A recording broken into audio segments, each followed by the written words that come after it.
Welcome to the Humanizing Work Mailbag, where we answer questions from the Humanizing Work community. If you have a question you're wrestling with, email us at mailbag@humanizingwork.com, and we'll see if we've got a good answer for you. Before we jump into today's episode, just a quick reminder to rate and review the Humanizing Work show in your podcast app, or if you're watching on YouTube, would you please subscribe, like, and share today's episode if you find it valuable. We really appreciate you spreading the word about the Humanizing Work show. And if you want to get access to more content we produce, not just the show, you can always sign up for our newsletter at humanizingwork.com/HWnews. Last week, we took on the question, what do I focus on as a new Scrum Master? Today, we turn our attention to the same question, but for product owners. What do I focus on as a new product owner? Sometimes when we get this question, it's as someone totally new to product ownership. Other times, it's more like as an experienced product owner, but in a new domain. So I'm going to talk about both of those things. A few weeks ago, in our episode on Scrum roles in the real world, I mentioned that our idea of a good product owner is much more than a backlog administrator. As I said in that episode, and as I flesh out in all of our product owner workshops, product ownership done well is learning and communicating what to build, who it's for, and why we're building it, in collaboration with a cross-functional Scrum team and other stakeholders in order to maximize the flow of value through that team. So on to today's question, how do you get started in a new role if you want to be that kind of effective product owner? Well, there are two parts to our answer. First, product owners need expertise in two major areas to be effective. So part of getting started in your role may be leveling up in one or both of those areas. So we'll talk about those two areas and how to grow in them. Second, there are just a lot of practical things a new product owner needs to do in the role. It's too much to handle all at once when you're new. So we'll talk about the best sequence in which to approach all those practical things. Product owners need expertise in two major areas. First, their domain, especially the problem space, who the customer is, what problems they have, why they're worth solving from the customer's perspective, but also the solution space, what customer problems we address with our product and how we do it, and why it's worthwhile for us to solve those problems. But product owners also need expertise in product management as a discipline. Just being an expert in the domain doesn't make you an effective product owner. I've seen a lot of examples of this. There's a whole set of practices, tools, and skills that apply across domains to go from identifying a problem to helping a team create a product to solve that problem. Some new product owners come into the role as a domain expert and need to learn product management. Others are experienced product managers but are coming into a new domain. Many new product owners actually need to grow in both areas. They need to learn their domain more, and they need to shore up their product management capability. So how do you do each of those things? Well, how do you grow domain expertise? One way, of course, is to spend years and years slowly picking it up on the job. But assuming you don't want to do that, how do you do it? The best approach at first is going to be talking to people with expertise in the domain. I recommend starting closest to your product and working outward from there. So arrange conversations with a couple of people who know your product and its customers well. Perhaps a longtime developer on your team. Maybe a key business stakeholder, perhaps an experienced salesperson. They're actually some of my favorites because the good ones understand how to talk about the problem and the product differently with different people, which gives them range. Now, you can't just ask these people to bring you up to speed on the domain. That's too big a question, and much of their knowledge is likely too familiar, too obvious, and tacit to them. So they won't think to talk about it, and you'll miss important things. Instead, work from concrete examples. Ask something like, what's an example of a customer solving a meaningful problem using our product? Then follow up with questions about the customer's context, alternatives they could have used, why the solution mattered for them, etc. Then, time permitting, you can ask, what's another example that's different in key ways from the last one? As you start to build up your own mental model, you can begin to propose examples that test the edges of your mental model. Can you think of an example of X that you could tell me about? And they might say, no, X never happens and here's why, which is useful. Or they might say, sure, here's a story about that. Either way, your mental model grows. A few of these conversations gives you a baseline of knowledge close to your product that allows you to then work outward into the larger domain. The best sources as you move out vary widely by domain. It could be books, trade journals, conferences, meetups, YouTube channels, online communities, and probably more I'm not thinking of right now. So ask the people you interviewed. Where do you go to keep up with the latest in our field? If you get a chance to interview customers or observe them using your product, take advantage of that too. But just be careful to keep the focus on the problem domain, on sort of their world as they think about it, not on your product.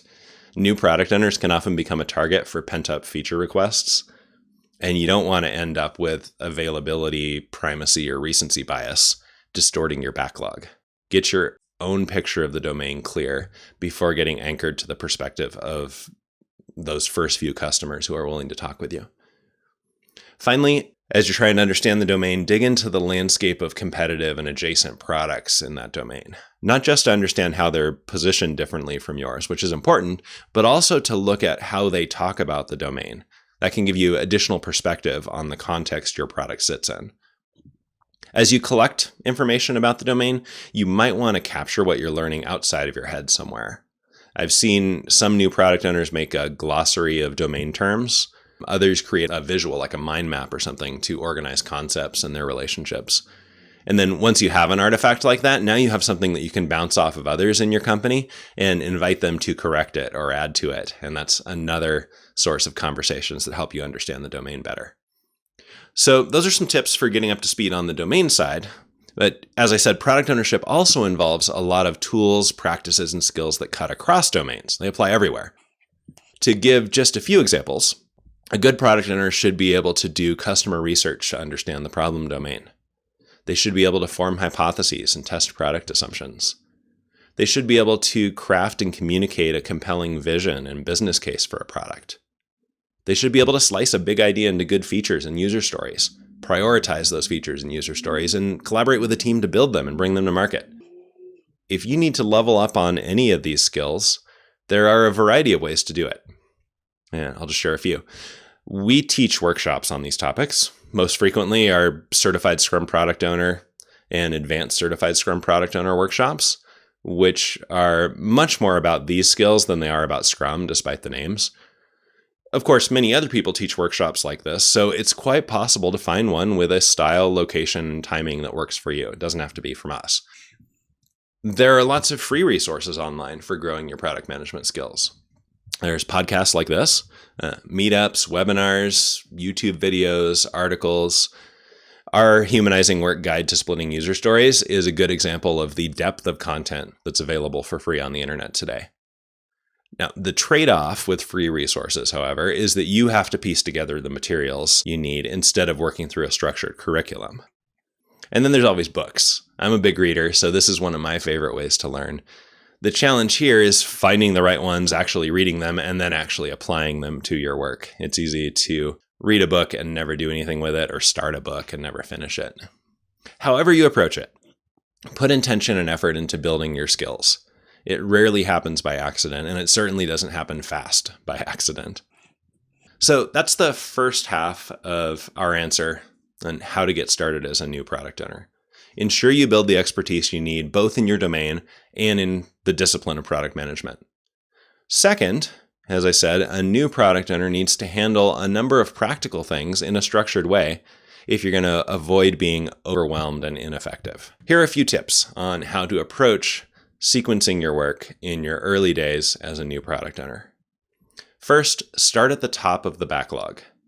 It's really tempting to start with the big picture and work your way down, but if you already have a team, they need to hit the ground running. They need something meaningful to do. So ask, what is the most important thing we could move forward right now?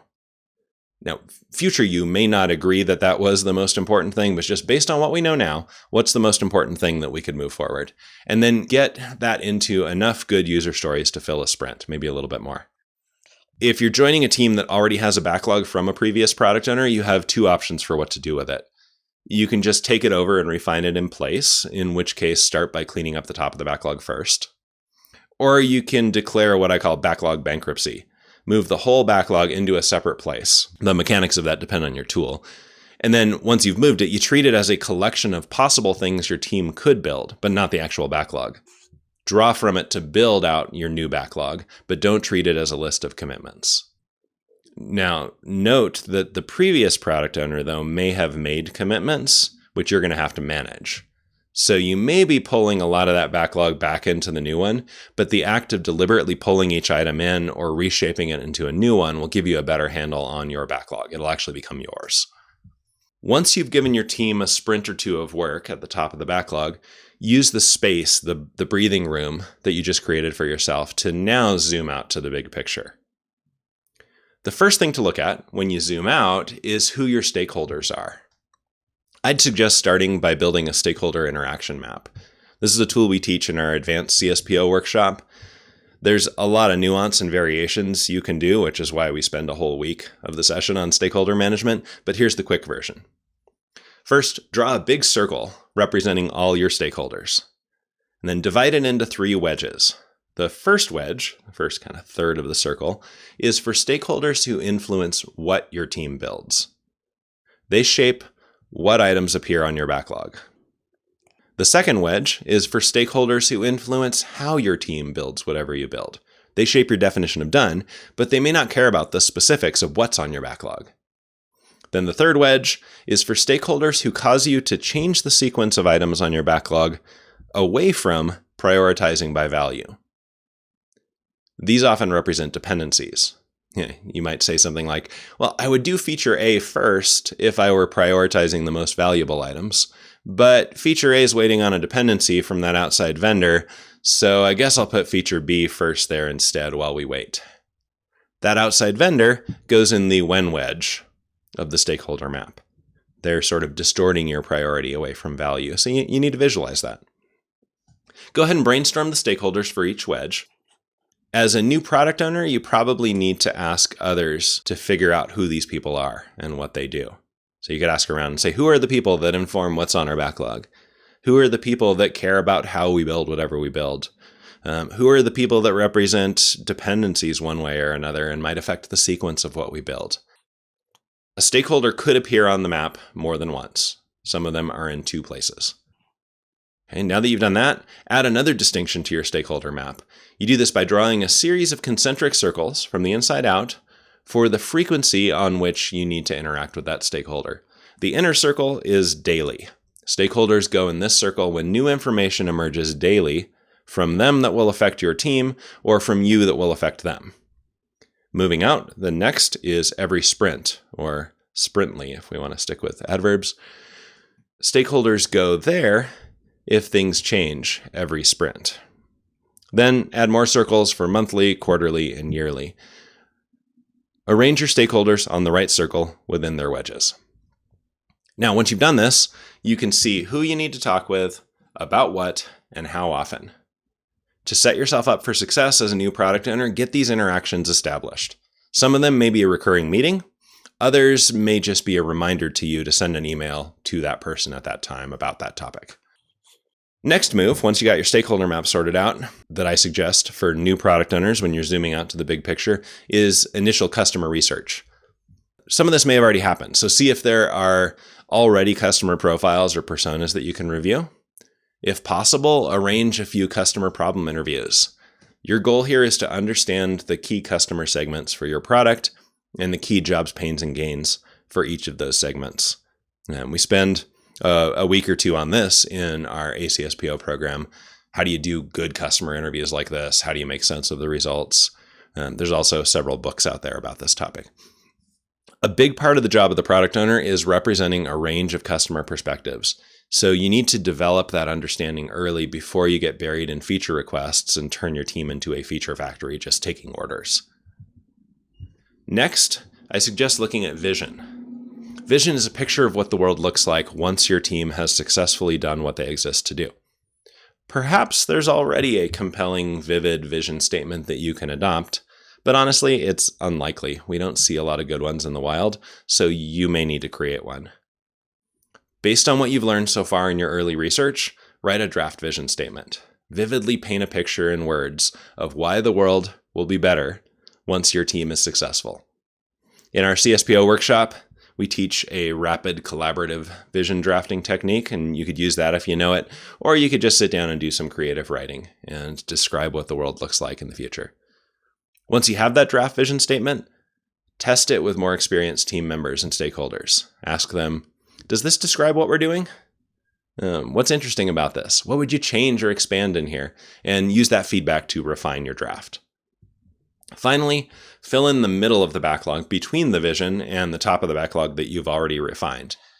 If you're facing a big complex problem, I recommend our feature mining technique for this to help your team focus on the core complexity of the problems you're solving. If you've already resolved the core complexity, you may just need to analyze the variations to address and then list and sequence the features from there. Jeff Patton's story mapping technique can work really well for this kind of analysis. After you've filled in the middle of the backlog, you'll just transition into the regular steady state ongoing backlog refinement. You can check out our PO board episode for a way of structuring the backlog that supports that kind of sustainable continuous refinement. Okay, that was a lot.